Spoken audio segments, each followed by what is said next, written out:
Donc nous passons à la capsule sur l'éducation et la formation dans l'industrie aéronautique et spatiale. Il faut savoir que cette conférence a une portée symbolique, la jeunesse, l'enseignement, la formation, l'insertion. Donc nous avons fait appel à des personnalités qui œuvrent sur le terrain via leurs actions sur ce domaine-là. Donc je vais commencer par Philippe Lebris, président de l'association Un morceau de ciel bleu. Merci déjà de nous avoir invités, puisqu'en fait, comme j'ai l'habitude de dire, on se situe en amont de l'entrée dans les écoles ou de l'entrée dans les lycées professionnels. C'est-à-dire que on a un petit peu l'idée de dire que l'association, il y a une petite flamme et quelque part, on vient attiser un petit peu cette flamme pour essayer de la faire grandir et faire en sorte que ce soit pour les jeunes filles ou les garçons, puisque les deux sont accompagnés, ils puissent se dire c'est possible pour moi, que les parents puissent aussi se dire c'est possible pour mon enfant, et qu'à partir de là, on puisse amener les jeunes à se dire oui, on va pouvoir y arriver. Alors tout à l'heure, on évoquait la chose, c'est-à-dire que plus que de se poser la question est-ce que c'est possible, c'est la question de donner un sens un peu différent aux études. C'est-à-dire plutôt que de bloquer les jeunes, surtout nous on s'adresse à des jeunes en grande difficulté, enfin de quartiers plutôt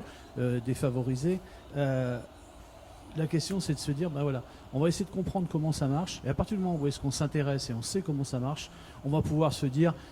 éventuellement on va aller voir les formules, et là on va essayer de comprendre, et on va aller voir ce que l'histoire a travaillé sur ces questions-là, et on va avancer. Pour vous résumer, l'association a été créée tout simplement suite,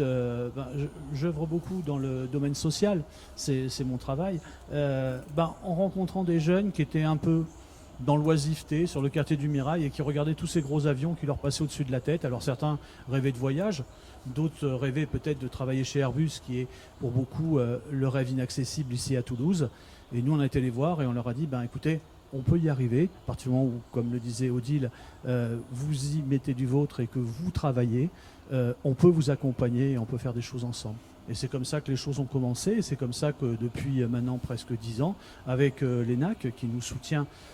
dans les projets que l'on mène, et beaucoup d'industries, puisqu'on a travaillé